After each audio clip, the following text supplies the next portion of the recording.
عشية لحد الفنان السوري نصيف زيتون يمشي لسيدي بوسعيد، فرصة باش يتعرف على تونس، يعمل تصاور يتذكر بهم بلاد باش تفتح له بعد ساعات بيبان أهم مسرح عندها للقاء الجمهور، مسرح قرطاج. نصيف زيتون الفنان السوري يزور منطقة سيدي بوسعيد لأول مرة في حياته، إعجاب كبير بهندسة المنطقة السياحية وجمالها، فرصة باش يزور مقاهي سيدي بوسعيد المزيانة، الأزرق والأبيض لهنا عندهم سحر خاص. نصيف شرب التاي التونسي بالبندق، عمل تصاور مزيانين وراميناء سيدي بوسعيد، تصاور بارتاجاهم من بعد اللي فان متاعو، وخاصة كانت الجولة فرصة باش يتقابل مع المعجبين متاعو، برشا منهم رحبوا بيه ووعدوه باش يكونوا معاه نهار الاثنين في مسرح كرتاج. زيارة سيدي بوسعيد فرصة ذكية لتسويق الحفلة متاعو.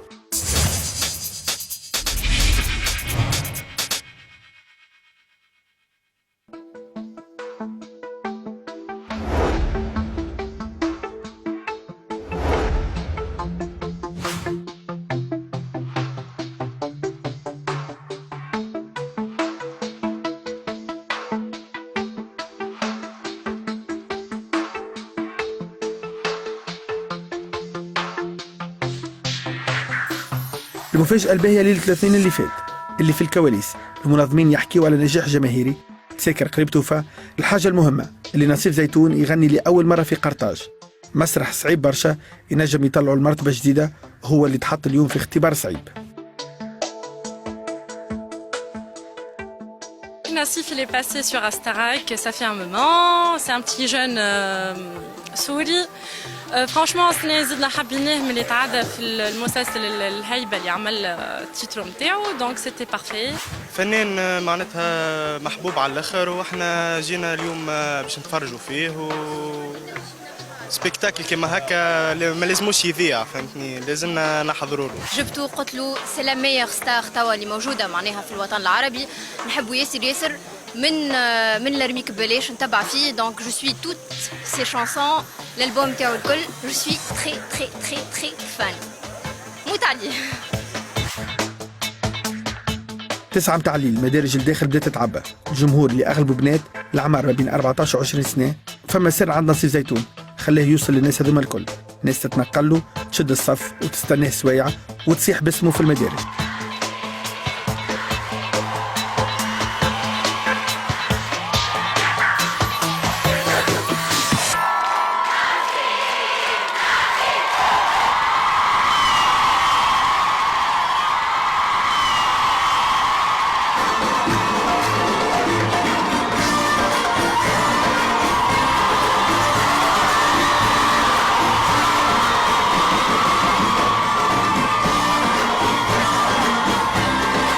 بعد النشيد الرسمي وتقديم الفنان السوري يدخل على الجمهور، ترحيب كبير. هذه غنية البداية مش عم تزبط معي، ارتباك واضح خاصة من صورة المسرح معبي بالناس، لكن لحظات والفنان يبدأ يدخل في الجو.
عم نستوعب هلا بصراحة. لا بس طلعت على المسرح بعد ما خلصت، بس هلا هيك بيني وبينك حاسس شوي هيك براحة ليك هي مش شوفة حال، بس بيطلع له ايام الواحد يعتز بحاله ينبسط بحاله. انه انا مبسوط صراحة، مبسوط اللي عملته اليوم، مبسوط فيه، بس مش شوفة حال، بس مبسوط هيك انه انا عم بقول لحالي برافو عملت اليوم منيح. نسق السهرة يمشي ويعلى، الجمهور يغني متفاعل، والغريب إنه كل ريبرتوار محفوظ، والجمهور التونسي يوصل حتى يفك في الكلمة من الفنان اللي تجبر أكثر من مرة باش يسكت ويخلي الجمهور يغني في بلاصته.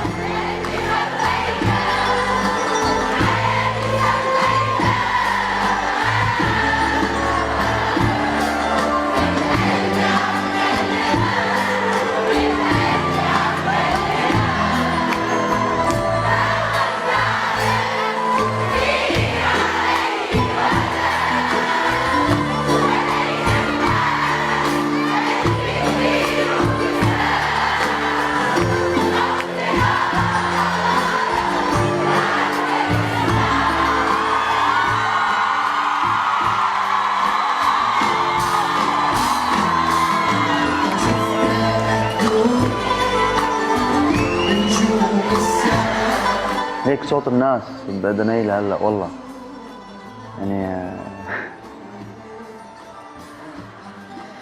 عم يغنوا عم يردوا وراي يعني مش معقول كلها هيك كلها عم يطلع. انا قلت قبل كنا عم نعمل بعد الحفله انت قلت لهم رح يضل هيك هلا شوي اعمل فلاش باك من الحفله لفتره مش معقول. كل ما يطول الوقت كل ما الحفلة تزيد تحلى. الجمهور صنع لوحات بألوان الدول العربية وسط السهرة. غنية تونسية للجمهور، جارية حمودة للفنان الراحل أحمد حمزة.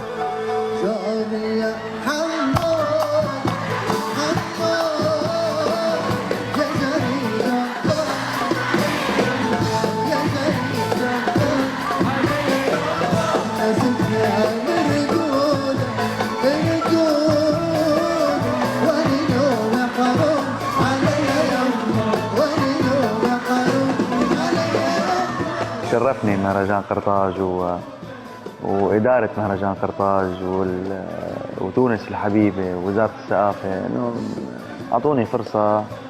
الحمد لله أنا أتخيل إني استغليتها بشكل مضبوط، عملتها على قد. إيه مان طلعت على قرطاج وعملت حفلة بقرطاج حلوة أكيد علتني ما بعرف كم استاذ. أكثر من ساعتين نامي على صدري، شو حلو، تجاوزت حدودك، كله كذب. ناصف زيتون يحاول ينوع في الإيقاع والمواضيع. كل غنية تابلو ساهم الجمهور في رسمها وتزينت بمواويل. حاول ناصف زيتون يوري الطاقات الصوتية متاعه.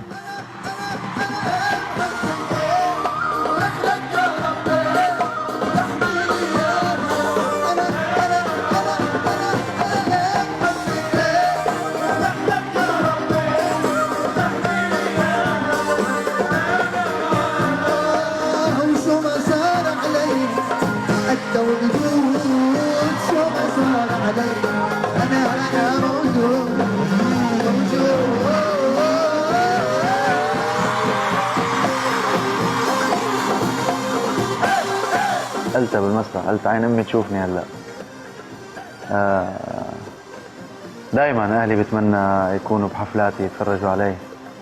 حلو اصلا انا بشوف نجاحي بعيونهم وهن بيشوفوا نجاحهم بعيوني. ان شاء الله غير مره. ناصف زيتون كان يغني على المسرح وهو عارف اللي هو في حفلة غير عادية، سهرة كبيرة والناس ما كانتش حابة تروح. وعلى قد ما فما حماس وتفاعل عند بنات كما تشوفوا، على قد ما رجال يبدو كأنهم جو مرافقين فقط. من وجوههم تعرف أنه اليوم اللي يتحكم في السهرة هو العنصر النسائي.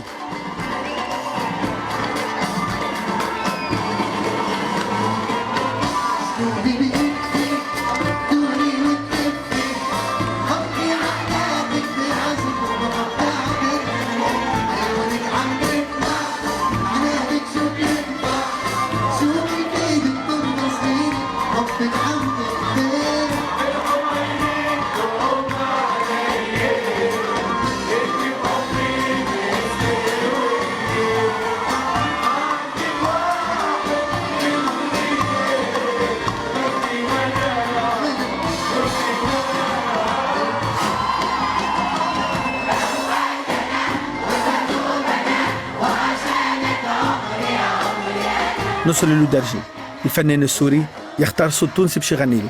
تكريم الفنانة ذكرى محمد، الفنانة الراحلة، ومن آخر ألبوم ليها يوم ليك ويوم عليك. ناصف زيتون يغني بحلم بلقاك بعد ما كان قدم 18 غنية على المسرح.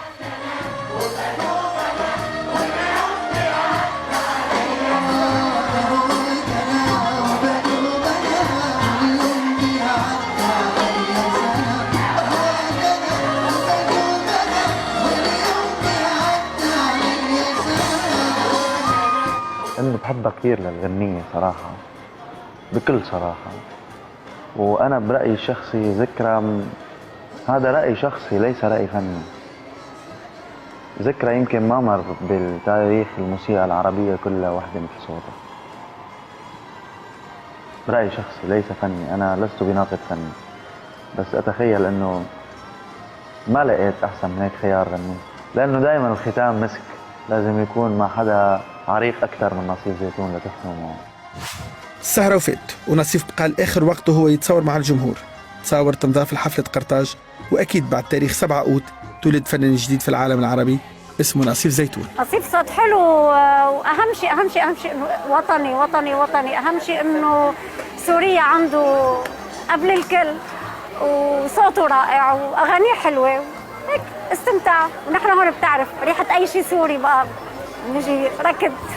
نصيف حاجه واو على الاخر، عملنا جو على الاخر، تفرهدنا، جيت مع اصحابي قصينا، سهرية عدت حلوه على الاخر، خفيفه، حافظين اغنيته، الكل الناس الكل شطحوا معاه، شيخوا معاه، صافا جو حلو على الاخر.